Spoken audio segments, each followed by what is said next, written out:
Hey everybody, welcome back to the channel. My name is Jason and the channel is the Everyday Card Collector. In this video we're going to do a vintage baseball hangout, kind of part 2. I did one on a video maybe 3 or 4 days ago, had a blast doing it. So I figured I'd show a couple more cards in my display cases back there, as well as a few other vintage cards that aren't displayed back there. And just kind of hang out and look at some cards, have a good time. I did kind of want to add an additional addendum to that. I am called the Everyday Card Collector. I collect everything from vintage baseball, which is my real passion, which you all know. But I also collect modern baseball, did a video on that 3 or 4 days ago on modern prospecting. I have quite a bit of basketball and even some hockey and football. And I think I've even shown some golf, you might have seen that. But I'd like to hear from you guys, the viewers. You know, if you're a subscriber or if this is your first time viewing my channel, let me know in the comments what you would like to see. I've got a ton of great ideas and I just want to make sure that the content I'm putting out there is what people want to see. People that want to see basketball, I want to be able to show them that. I want to make sure everybody's enjoying this. You know, I'm having a blast just doing these videos. It's enhanced my hobby, you know, fun, if you will. And I want to keep it going, but make sure that it's a little interactive, if you will. Make sure that everybody gets a little say in what I'm showing. I just don't want to show vintage, only because that's what I truly love, because I like it all. So, you know, if you get the chance, comment below what you prefer and what you'd like to see. I've got a ton of great ideas coming up, so there will be more videos coming. And some of them will still be vintage baseball, of course, but not all of them. And we'll see where the channel takes us. But I guess for now, I'll kind of dig in, pick up some cards, and we'll go from there. So let's get into it.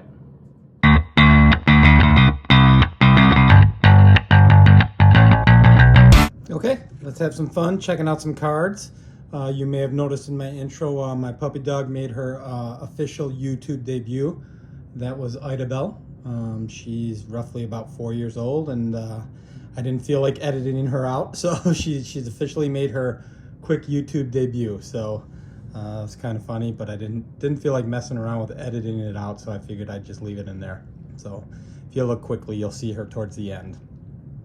All right, so let's check out some cards. So I grabbed a bunch from the display case, and I haven't shown these on the channel before, so I figured I might as well show them. So this is my first one.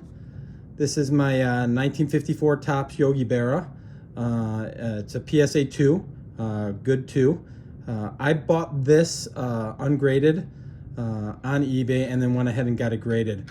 This is one of those times where I bought a card ungraded, took a good look at it online and said, man, that's a good looking card. It's gonna, you know, in my head thinking it's gonna grade a 3 or a 4. And when the card came in, you can't really see them. There you go, I'm kind of angling it there. If you look in the lower left-hand corner, there's a couple wrinkles, and they're not creases. They don't go all the way through, but they're wrinkles. And those wrinkles affected the grade. And I remember being disappointed when that card came in and said, man, how did I miss that? How did I not see it? And then thinking to myself, should I even grade this card? And I know there's a lot of talk, and a lot of times when you're talking to people about cards, or if they're first getting into the hobby and they're trying to get familiar with grading, they always ask you, well, what should I grade and what shouldn't I grade? And again, this is my opinion only. I am a collector. I do not resell. I haven't even really traded. And at the end of the day, I'm gonna grade what I wanna grade, period. And quite honestly, I've said this a couple times on the channel, the number doesn't mean much to me. That's a beautiful looking 2. Yeah, it's got a couple wrinkles when you angle it, but it's a gorgeous card. And at the end of the day, it's graded. I spent the, you know, I think this was on special, so the 15, 20 bucks to get it graded. It's encapsulated, it's safe now, and it's a good looking card. You know, the value, whatever. It doesn't mean a ton to me. Obviously, you want your cards to be worth something, but heck, you know, I can't see this decreasing massively in value, and if it does, oh well, you know, it's still a great card. So, yeah, I just kind of wanted to show that. That's my 54 Yogi Berra, Topps Yogi Berra, and kind of rant a little bit about what should I grade, what shouldn't I grade. You know, there is no wrong or right, guys. You know, you do what you want to do. You do what makes you happy. I know it's very vanilla to hear that, very cliche to hear that, but that's how I feel, at least. I think life brings too much drama, and we don't need to be adding drama to the hobby. So do whatever you want if it makes you happy, and it's not hurting other people. All right. This is my next 54 Topps. This is my Phil Rizzuto. Got this at, I've mentioned the show a couple times at the Chicago Sports Spectacular. I think I bought my 56 Ernie Banks with this and my 56 Gil Hodges with this. But just a pretty card. I'm a sucker for red cards. I know a lot of people like the yellow backgrounds, and a lot of the major players that you'll see throughout the 50s, predominantly the yellow background is the card. But red is my favorite color. So I just think it stands out. I think it makes the card stand out. I think it looks awesome.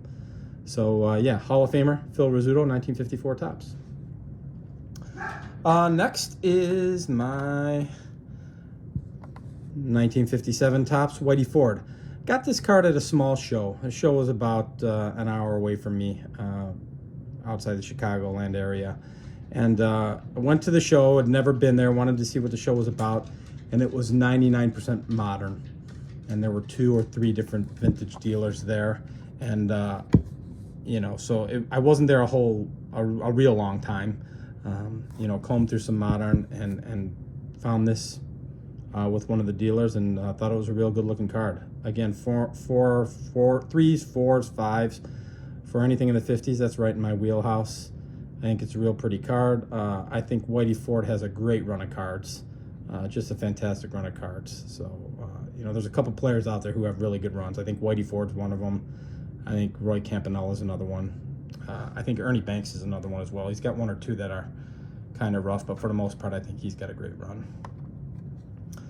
All right, next, the left arm of God, Sandy Koufax, 1964 Topps. Bought this online probably a year and a half ago, graded. Thought it was centered phenomenally. There's a little mark to the side of the S there in Dodgers. You can see it on the edge of the card. But other than that, it's a really clean card, really good looking card. And this is my first Sandy Koufax card. I do not have another Sandy Koufax card, but that'll be changing shortly. I want to add him. Obviously, I need to add him to my 56 Hall of Fame run that I'm trying to complete, and then I want to get a couple others. And someday would love to get his 55 Topps rookie card. But, you know, slow and steady wins the race. I'm not looking to get it anytime soon.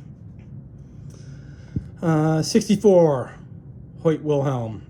Why would anybody grade this? I think most people would say, if you're into vintage and you know vintage, why would you grade that? Well, this is part of that White Sox collection I've been telling you guys about and still haven't done a video on, and I need to soon. But this falls into this is Hoyt Wilhelm's first White Sox card. He was with the team for more than 5 years, and he's a Hall of Famer.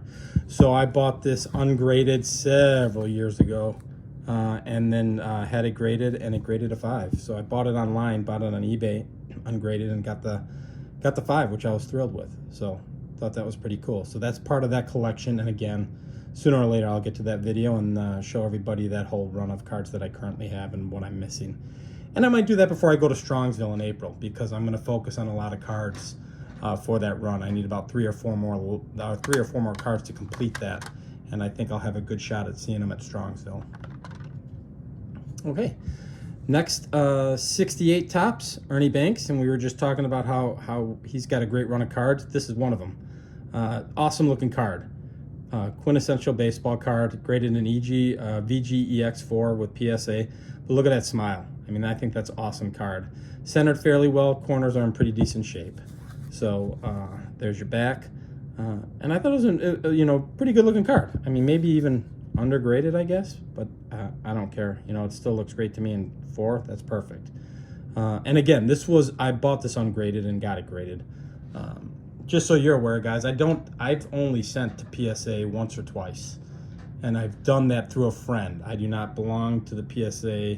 You know, you have to sign up, and you know, I don't belong to any of that. So if I'm sending to PSA, I'm usually doing it through a friend. And I've only sent to SGC, who I prefer, 2 or 3 times, and I think I'm going to do another one shortly here, and maybe I'll put that out as a video as to what I'm going to send to them, and we'll see how the grades come out. This is my 1968 Mickey Mantle in a glorious 1.5. Beautiful card, and I think it's not centered the best. You know, it's a little thicker on the left than it is on the right. Corners are touched up a little bit, but the 1.5 is, there you go, I'm trying to catch it. You can see the crease running through the card, just below the light there. You can see the crease right by his elbow. which is probably why it constituted a 1.5, and pretty heavily creased. It's not just a wrinkle, it is a crease.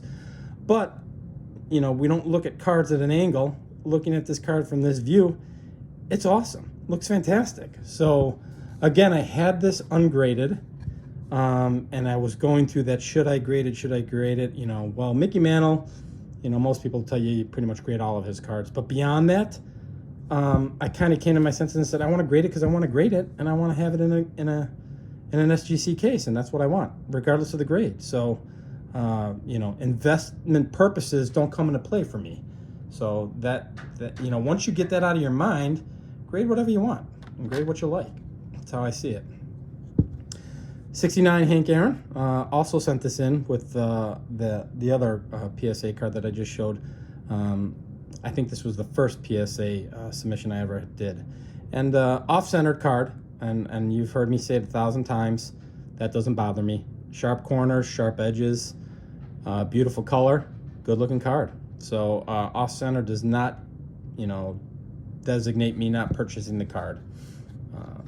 This is a hobby that I want to have fun in, and if I can get a discount because it's off-centered and everyone's dead set on having centered cards, then so be it. I'll take the off-centered one and be just as happy. Beautiful card. 69 set is awesome, and that is Hank Aaron. So how do you go wrong?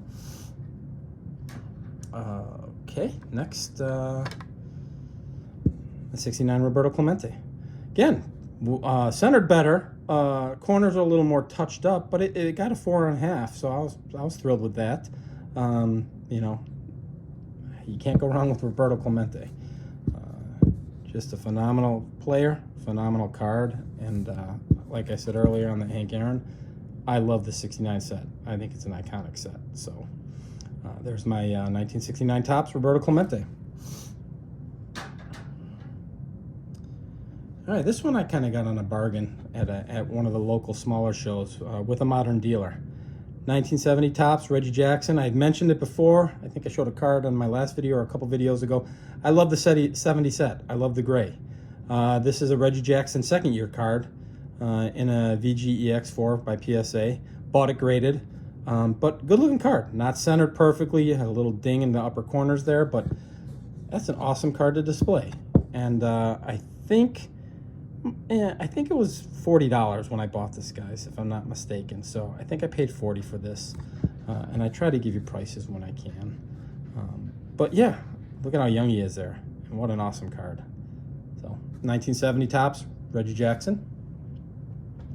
These last two are, not only are they ungraded, they're not even protected, and I've had these since I was 12 or 13 years old. These are the 1971 Supers that I talk about. And you can see they're in pretty rough shape. This is the Roberto Clemente. The edges are pretty rough. You can see this one's got a little bit of paper loss. You can actually see that the cards are bowed a little bit. They're that thicker cardboard. The 71 Supers and the 70 Supers are that thicker cardboard. And there's some paper loss on the back. But I've had these since, like I said, I think I was 13 when I got these. And they display awesomely. You know, how do you know, at a distance, that's a beautiful card. And even up close, it's a beautiful card. You know, if you're not a stickler on having gem mint cards, that's an awesome card. And I couldn't tell you what I paid for it because I was like 13 years old when I got this. I know it wasn't much. And paired with that is my 71 Super Willie Mays. And again, paper loss, dinged up a little bit, edges are rough, creases, it's bowed. You know, they're in rough shape, but they are awesome to display. Again, a little more paper loss on the back, and I don't have to worry about them getting dinged up too much more. They sit in a display case, so I love them. Like I've said, you'll look over my shoulder in my intros, and you'll see these in the upper left corner. I display my cards in those display cases by year, so I go from oldest to newest. And these are the newest cards, or the most recent cards that I have displayed, are the 71 Supers. So that's it, guys. Kind of just wanted to hang out, show some cards. Again, if you get a chance, you know, in the comments, let me know what you guys would like to see. Do you want to see different sports? Do you want to see more vintage? Do you want to see basketball? Whatever it is you'd like to see, leave a comment. I'd love to hear from you guys, and I'll respond. and then I'll make some videos based upon what you guys are wishing what you'd like, or I'll make videos based upon what you'd like to see. So thanks for joining me today, guys. If you like this kind of content, please feel free to like and subscribe. And until the next video, we'll talk to you guys later. Thanks, everybody. Bye-bye.